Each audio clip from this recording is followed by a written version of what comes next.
میں شادی سے پہلے ہی ایک بچے کو جنم دینے والی تھی کہ ابو نے بدنامی سے بچنے کے لیے میری شادی اپنے ایک نوکر سے کر دی۔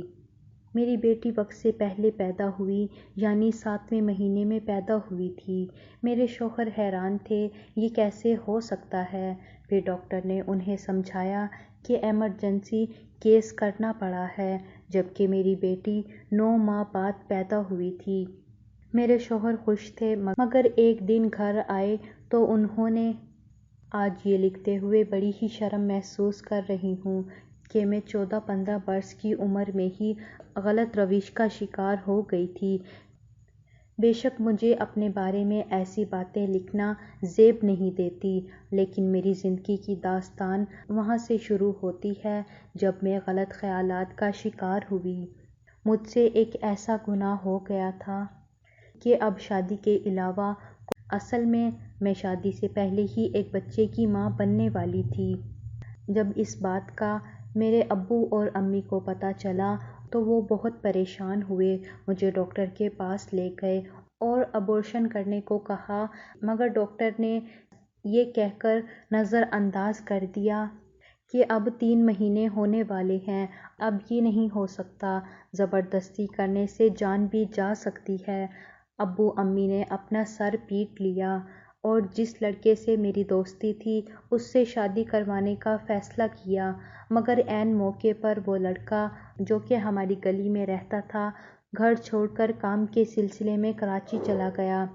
کوئی اتا پتہ معلوم نہیں تھا کہ وہ کراچی میں کس جگہ کام کرتا ہے۔ خاندان میں بھی شادی نہیں ہو سکتی تھی کیونکہ شادی کے بعد یہ راز کھل جانا تھا کہ میں پہلے سے ہی امید سے تھی، زمانے کے ڈر سے ہی امید سے تھی۔ زمانے کے ڈر سے انہوں نے میری شادی اپنے ایک نوکر سے کرا دی۔ میرے شوہر میٹرک پاس اور نہایت سیدھے سادے دیانت دار قسم کے آدمی تھے۔ وہ میرے ابو کے منشی تھے۔ سردست کوئی رشتہ جلدی نہ ہو سکتا تھا، تبھی ابو کی نظر اپنے جوان سال منشی پر ٹک گئی۔ انہوں نے غور کیا تو نتیجہ نکالا کہ اس سے بہتر شریف اور سعادت مند لڑکا بطور داماد فوری طور پر کوئی دوسرا ہو ہی نہیں سکتا۔ ابو نے اپنے اس منشی اعجاز احمد کے والدین سے بات کی تو انہوں نے کہا، صاحب یہ آپ کا بیٹا ہے، اس کی قسمت کا فیصلہ جہاں آپ کر دیں گے آپ سے بہتر خیر خواہ ہمارے لیے اور کون ہو سکتا ہے۔ ہمارے لیے تو فخر کی بات ہے کہ آپ ہم سے رشتہ ناتا جوڑ رہے ہیں، جبکہ ہم اس قابل اپنے ایک ادنیٰ ملازم کو بیٹی کا رشتہ دینا معنے رکھتا تھا۔ میرے خاندان والے غریب لوگ ہیں، وہ تو بہت خوش ہیں کہ ان کے بیٹے کو سہارا مل رہا ہے۔ انہوں نے ہر بات پر سر تسلیم خم کر دیا اور ابو کی ہر شرط مان لی۔ اصل میں میرے ابو کے ان پر بہت احسانات تھے۔ برے حالات میں میرے ابو نے ان کا بہت ساتھ دیا تھا۔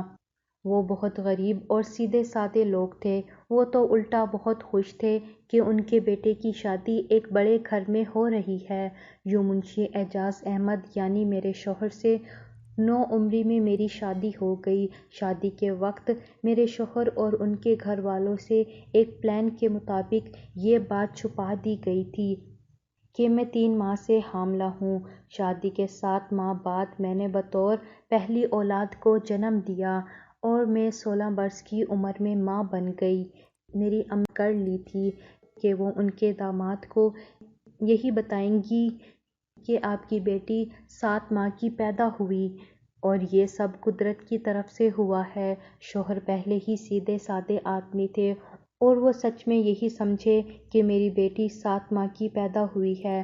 شوہر نے اسے اپنی بیٹی سمجھ کر اپنا نام دے دیا اور یوں میں، ابو اور امی سب لوگ بدنامی سے بچ گئے تھے۔ بس اسی وجہ سے میری بیٹی 7 ماہی کہلائی، جس کے بچنے کی امید کم تھی۔ پھر بھی امی اور بہن نے بہت دھیان سے پالا۔ میری بہن اگرچہ مجھ سے 4 برس چھوٹی تھی مگر بہت باشعور تھی۔ میں نے تو اسے بس جنم دیا تھا، پھر ہاتھ نہ لگایا، جبکہ امی نے پالا اور بہن نے سنبھالا۔ یوں وقت کے ساتھ ساتھ میری بیٹی بڑی ہوتی گئی۔ میری بیٹی بہت کمزور پیدا ہوئی تھی، لیکن امی کی دیکھ بھال نے اسے نہ صرف نئی زندگی دی بلکہ تندرست و توانا بھی ہو گئی، اور ایک صحت مند خوبصورت بچی کی صورت میں ابو کے آنگن میں چلتی پھرتی تھی۔ میں تو ایک کمسن ماں تھی اور ابھی تک ماں کے فرائض سے نا واقف تھی۔ بیٹی کیسے سنبھال پاتی؟ اس زمانے میں گھر گھر VCR پر انڈین فلمیں چلا کرتی تھی۔ ہمارے ابو کو بھی انڈین اور انگلش فلمیں دیکھنے کا بہت شوق تھا۔ اسی شوق کا خمیازہ ان کی کمسن اور تاوان بیٹی کی نادانیوں کی صورت میں بھگتنا پڑا تھا، اور منشی کو گھر میں داماد بنانا پڑا تھا۔ میں بعد میں بھی نہ سدھری اور اپنی منمانیوں کے باعث گو نہ گو مسائل کا شکار ہوتی رہی۔ ان مسائل کی وجہ سے میرے بڑے عمر بھر پریشان رہے اور مجھے سنبھالتے اور سمجھاتے ہی رہے، مگر میں نہ جانے کس مٹی کی بنی تھی کہ بڑوں کی باتوں کا کچھ اثر نہیں ہوتا تھا۔ بڑوں کی ڈانٹ ڈپٹ اور نصیحت نے مجھے مزید باغی بنا دیا تھا۔ شاید یہ چھوٹی عمر میں رومانی فلمیں دیکھ دیکھ کر غلط سوچوں کا شکار ہو جانے کا نتیجہ تھا، اور اسی وجہ سے مسائل پیدا ہوتے تھے۔ شروع میں تو شوہر ابو کے گھر میں دبے دبے سے رہتے تھے۔ میری ان حرکتوں پر غصہ تو کرتے مگر ابو کی وجہ سے مجھے کچھ نہ کہتے۔ لیکن ابو کے انتقال کے بعد شوہر نے محسوس کرنا شروع کر دیا کہ اب ان کو یہاں نہیں رہنا چاہیے۔ جو شفقت اپنے داماد سے ابو کو تھی وہ بھائیوں کو نہیں تھی، بلکہ وہ تو میرے شوہر کو اپنے کاروبار کے لیے خطرہ سمجھتے تھے۔ جب بڑے بھائی کا سلوک میرے شوہر سے نوکروں کا سا ہو گیا تو شوہر نے علیحدہ گھر لے کر رہنے کا فیصلہ کیا۔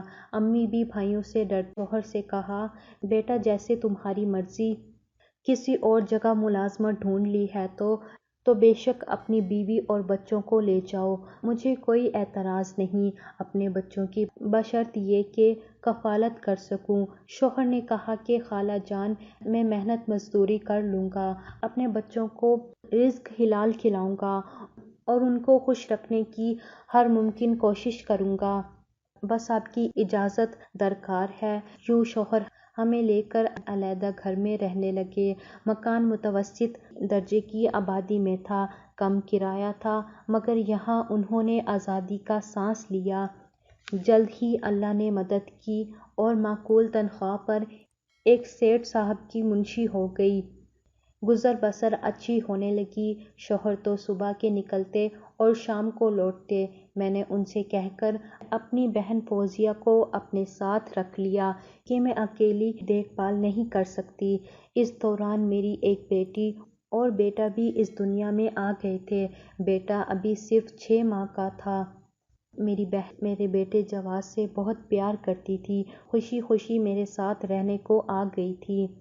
نئے گھر میں آئے کچھ دن ہی گزرے تھے کہ میں گھر سے غیر حاضر رہنے لگی اور تینوں بچوں کو بہن کے سپرد کر جاتی، جو سارا دن بچوں سے کھیلتی اور کھانا بھی پکا کر کھلاتی تھی۔ وہ چھوٹی بہن ہونے کے ناطے سارے کام اپنے فرض سمجھ کر کرتی تھی۔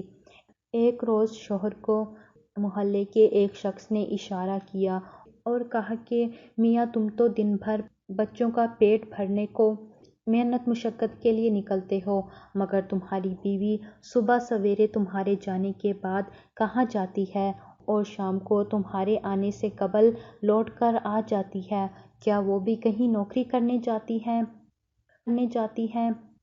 شوہر اس آدمی کی بات سن کر حیران ہو گئے، سمجھ نہ آیا تو کہہ دیا، ہاں نوکری پر جاتی ہے۔ اب وہ مجھ پر مزید شک کرنے لگے۔ اچانک گھر آ جاتے، مجھے غیر حاضر پاتے تو بچوں سے اور میری بہن سے پوچھتے کہ فرزانہ کدھر گئی ہے۔ وہ کیا جواب دیتے میں بتا کر تو نہیں جاتی تھی۔ میرے اور شوہر کے درمیان اختلافات بڑھنے لگے۔ اب اسی بات پر جھگڑا رہتا، جس سے گھر کا ماحول خراب ہوتا چلا گیا۔ لیکن فی الحال محلے میں کسی کو اندرونی اختلافات کا علم نہیں تھا، تاہم شوہر ذہنی عذاب میں مبتلا تھے۔ رفتہ رفتہ ان کا یہ حال ہوا کہ وہ ہر دم مجھے شک کی نگاہ سے دیکھتے تھے۔ محلے والوں سے بھی کب تک یہ بات چھپتی جو وہ شوہر کی غیر موجودگی میں مجھے نت نئی گاڑیوں سے اترتے دیکھتے۔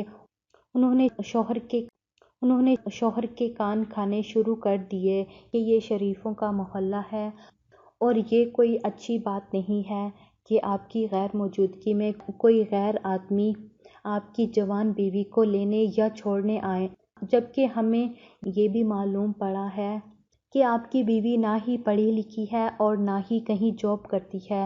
ہم آپ کی عزت کرتے ہیں، آپ اپنے گھر کے معاملات کو چیک کریں۔ شوہر کیا چیک کرتے، وہ تو پہلے ہی اس امر سے پریشان تھے۔ ایک روز شوہر اپنے کام سے اچانک جلدی گھر آ گئے۔ اس وقت تک میں گھر نہیں آئی تھی۔ شوہر دروازے میں کھڑے ہو گئے کہ دیکھوں کدھر سے اور کس طرح آتی ہے۔ اسی وقت میں ایک کالی کار سے اتری اور سامنے والی گلی سے پیدل چل کر گھر کی طرف آ رہی تھی کہ شوہر نے نظارے کو گھر کے دروازے پر سے کھڑے ہوئے دیکھ لیا۔ جب میں گھر میں اسے پکڑ کر پیٹا اور گھر کے دروازے سے دھکا دے کر گلی میں نکال دیا۔ میں اپنے بھائی کے گھر امی کے پاس چلی گئی، بہن کو بھی امی جا کر لے آئی۔ میں کافی عرصہ اپنی امی کے گھر رہی۔ شوہر نے اپنی بہن یعنی میری نند کو لے آئے جو بچوں کے ساتھ رہنے لگی، مگر نند کتنے عرصہ اپنا گھر چھوڑ کر ان کے ساتھ رہتی۔ وہ روز اپنے بھائی کو سمجھاتی تھی کہ اعجاز بیوی کو معاف کر دو اور اس سے وعدہ لے لو کہ وہ آئندہ کوئی ایسی حرکت نہیں کرے گی۔ تمہارے بچے بہت چھوٹے ہیں، ماں کے بغیر نہیں رہ پائیں گے۔ بہن کے کہنے پر شوہر مجھے لینے چلے گئے۔ امی خود چاہتی تھی کہ بیٹی کو شوہر صلح سے لے جائے تاکہ چھوٹے بچوں کو ان کی ماں کی جدائی نہ سہنی پڑے۔ مجھ سے وعدہ لیا گیا کہ اب میں کوئی ایسی حرکت نہیں کروں گی۔ میں بھی بچوں کے لیے اداس کہ اب ایسا کوئی قدم نہیں اٹھاؤں گی جس سے گھر کی عزت پر حرف آتا ہو۔ میں گھر لوٹ آئی۔ بچے تو خوشی سے دیوانے ہو رہے تھے، مگر میں کچھ عرصے تک شوہر سے کیے گئے وعدے پر قائم رہی، لیکن شاید میں اپنی فطرت سے مجبور تھی کہ پھر سے وہی حال ہو گیا اور میری ایسی حرکتوں سے ہماری عزت جاتی رہی۔ جب شوہر محلے میں کسی کو منہ دکھانے کے قابل نہ رہے تو انہوں نے ملازمت سے چھٹی لے لی اور میری نگرانی کو گھر بیٹھ گئے۔ طلاق دینا نہیں چاہتے تھے کہ میری امی کے ان پر بہت سے احسانات تھے۔ میرے عاشق آتے رہے مگر شوہر گھر پر ہوتے، میں ان کے ساتھ نہ جا سکتی۔ پھر ایک دن میرا اور شوہر کا اسی بات پر جھگڑا ہو گیا اور شوہر گھر چھوڑ کر چلے گئے۔ وہ کافی دن نہ لوٹے۔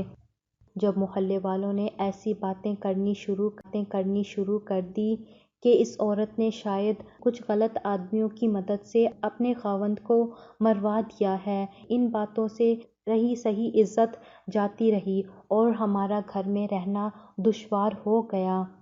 محلے والے الگ پریشان تھے۔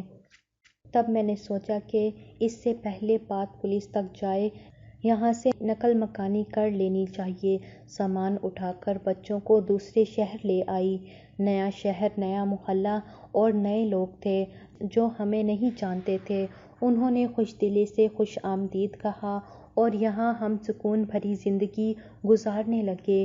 یہاں آئے 6 ماہ گزر گئے۔ یہاں میں آزادی سے رہتی، جب دل کرتا تیار ہو کر چلی جاتی۔ یہاں پر میں نے اتنا پیسہ اکٹھا کر لیا کہ اپنا خود گھر خرید لیا۔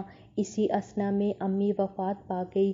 بہن کو بھابھیوں نے تنگ کیا تو مستقل ہمارے گھر آ کر رہنے لگی۔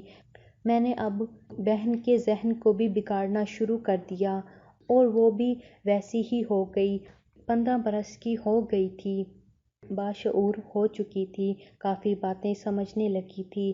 میری بیٹی کو میری بہن سے بہت لگاؤ تھا۔ جب میری بہن کو بھی میری روش پر چلتے پایا تو زیادہ صدمہ ہوا۔ اب میری بیٹی اتنی بڑی ہو چکی تھی کہ چھوٹے بہن بھائیوں کو سنبھال سکتی تھی۔ میں اور میری بہن بچوں کو بیٹی کے سہارے چھوڑ کر گھر سے چلی جاتی۔ میری بیٹی 8ویں جماعت میں تھی۔ گھر کے لیے اسے پڑھائی چھوڑنی پڑی۔ لوگ یہاں بھی باتیں کرنے لگے۔ ان دنوں میری بیٹی اتنی پریشان تھی کہ کیا بتاؤں، اسے کچھ سمجھ نہیں آتا تھا کہ کیا کرے۔ پڑھائی ختم ہو جانے کا بے حد صدمہ تھا۔ آخر اسے ایک ترکیب سمجھ میں آ گئی۔ میری بیٹی کے پاس میری نند کا فون نمبر تھا۔ ایک دن جب میں اور میری بہن گھر پر نہیں تھی تو میری بیٹی پڑوسن کے گھر گئی اور ان کی منت کر کے میری نند کو فون کیا۔ میری بیٹی نے میری نند سے کہا، خدا کے لیے یا تو آپ ہمارے پاس آ جائیں یا پھر میرے ابو کو ڈھونڈ کر گھر بھجوائیں، کیونکہ وہ نہ آئے تو میں پڑھ نہیں سکوں گی۔ میری نند نے تسلی دی کہ تمہارے ابو جہاں بھی ہیں 2-4 دنوں میں تمہارے پاس آ جائیں گے، وہ بھی تمہارے لیے پریشان ہیں۔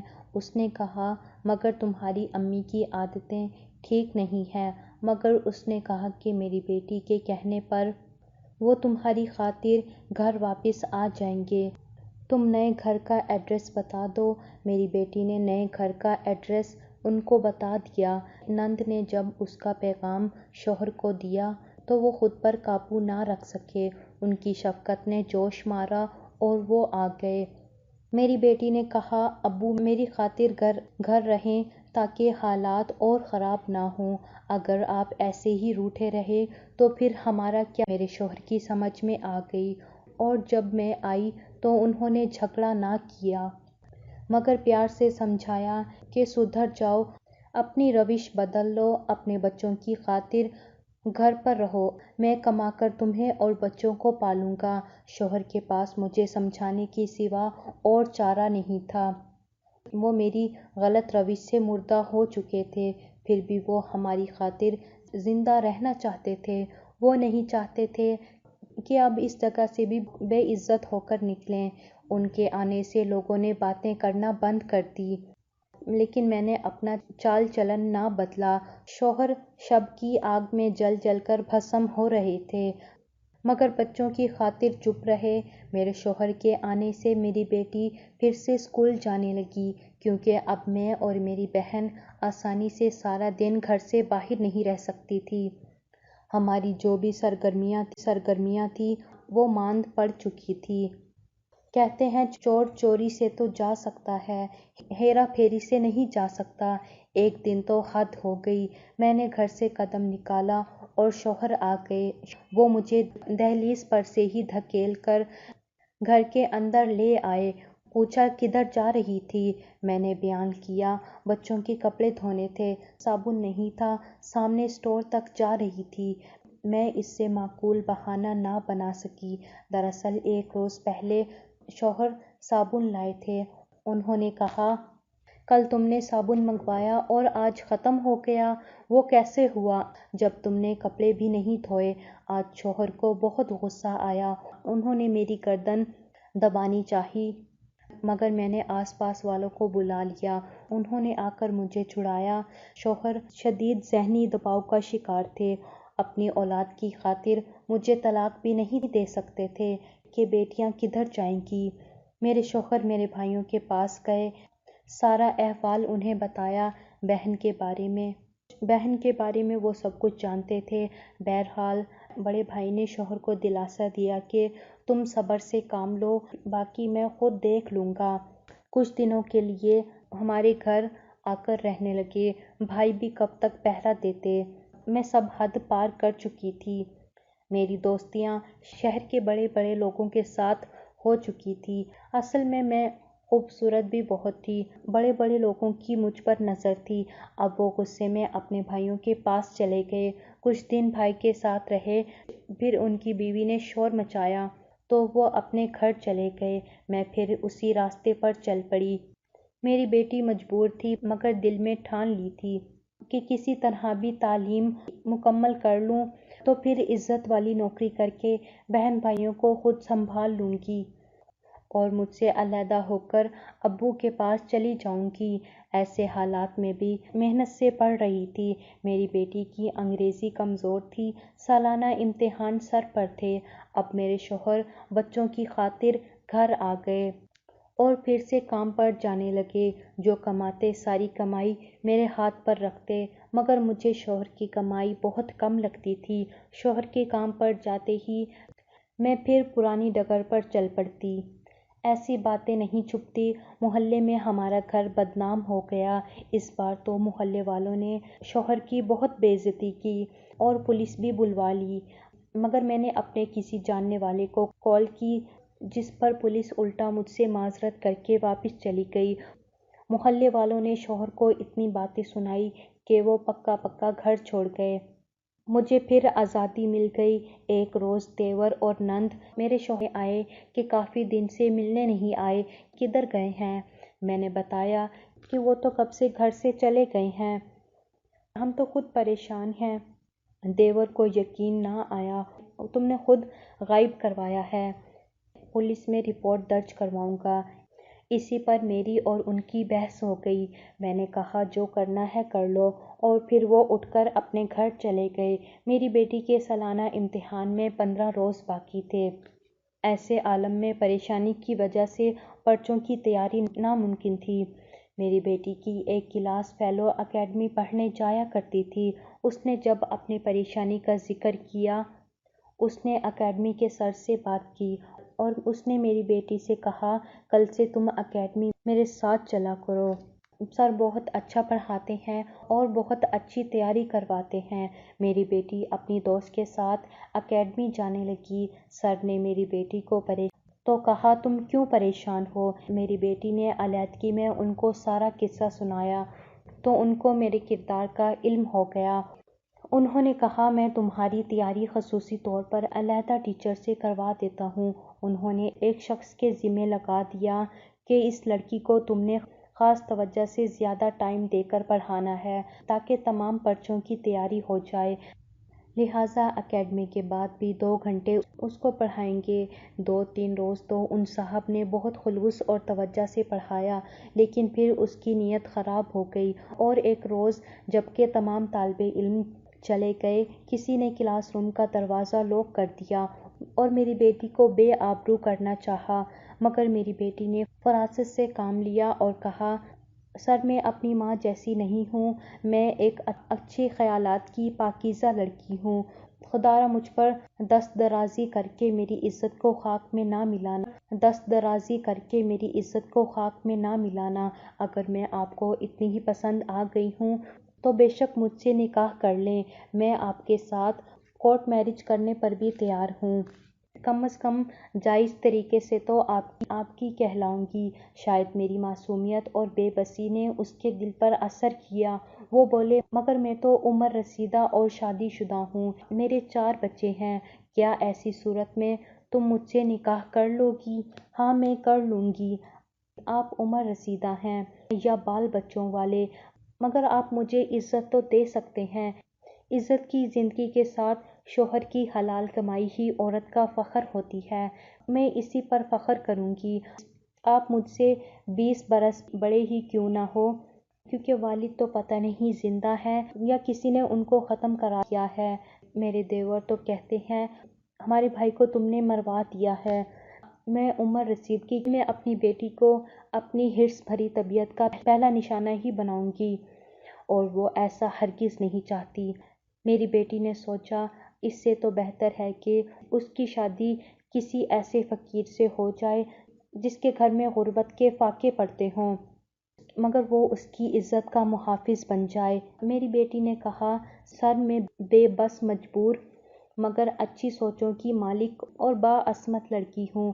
وہ یہ کہتے ہوئے رو ہی رہی تھی اور میری بیٹی کی ہچکیاں بند رہی تھی۔ اس شخص کے اندر کا شیطان اسی دم مر گیا اور ضمیر جاگ گیا۔ اس نے کہا بے شک تم ایک ایسی لڑکی ہو کہ کوئی بھی مرد تم سے شادی کر کے فخر محسوس کر سکتا ہے، خواہ وہ اوباش ہی کیوں نہ ہو۔ میں تم سے شادی نہیں کر سکتا کیونکہ میں شادی شدہ ہوں۔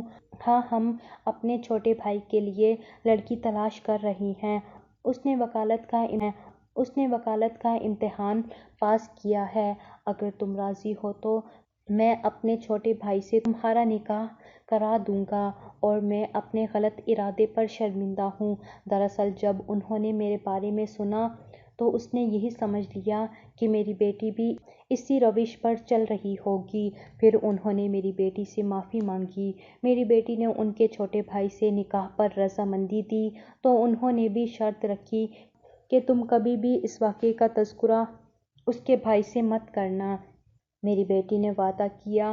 ظاہر ہے کہ ایسی غلطی کر کے وہ اپنا دامن انگاروں سے بھرتی۔ سر نے میری بیٹی کی شادی اپنے چھوٹے بھائی سے کروا دی۔ میں تو کیا، میرے بھائی بھی شریک نہ ہوئے۔ مگر میری بیٹی نے کسی کی پرواہ نہ کی۔ عزت بھری زندگی کی آرزو میں سب رشتوں کو ٹھکرا کر چلی گئی۔ میری بیٹی کے شوہر کا نام اظہر ہے، جس نے میری بیٹی کو عزت اور زندگی میں سب سکھ دیا۔ کبھی میرا طعنہ نہیں دیا، اس نے بھی پیچھے مڑ کر نہیں دیکھا۔ نند نے میری چھوٹی بیٹی کو مجھ سے لے لیا کیونکہ شوہر کا کوئی سراغ نہ ملا۔ چھوٹا بیٹا میرے ساتھ رہا، مگر جب باشعور ہوا اور خود بخود میری بیٹی کے پاس چلا گیا، جس کو میری بیٹی کے خاوند نے پڑھایا لکھایا اور پھر اپنے ساتھ وکالت میں لگا لیا، آج اس کی زندگی سدھر گئی ہے اور چھوٹی بیٹی کی شادی نند نے اپنے بیٹے سے کرا دی ہے۔ وہ بھی اپنے گھر میں خوش ہے، مگر میں اب اکیلی ہوں جس کا بڑھاپا خوار ہے۔ میں ہر نماز کے بعد اپنے رب سے دعا کرتی ہوں، اس کے سوا اور کیا کر سکتی ہوں۔ شوہر کے لیے بھی بہت دعائیں کرتی ہوں۔ وہ بہت یاد آتے ہیں۔ ان کے بہن بھائیوں نے ان کا معاملہ اللہ تعالیٰ پر چھوڑ دیا ہے۔ سوچتی ہوں کہ میں ان کی اچھی بیوی نہیں تھی، مگر انہوں نے میری بیٹی کو اپنا نام دیا، اسے پیار دیا۔ سچ کہوں تو میری بیٹی اپنے والد سے بہت پیار کرتی تھی، شاید مجھ سے بھی زیادہ، مگر لگتا ہے وہ اب اس دنیا میں نہیں رہے، ورنہ کبھی تو ہم سے ملنے آتے۔ آخر میں آپ سے اتنا ہی کہوں گی کہ آپ میرے اور میرے شوہر کے لیے دعا کریں۔ اللہ تعالیٰ مجھے توبہ کرنے کی توفیق عطا فرمائے اور میرے شوہر اگر زندہ ہیں تو ہمارے پاس آ جائیں، اور اگر اللہ تعالیٰ کے پاس جا چکے ہیں تو اللہ تعالیٰ ان کی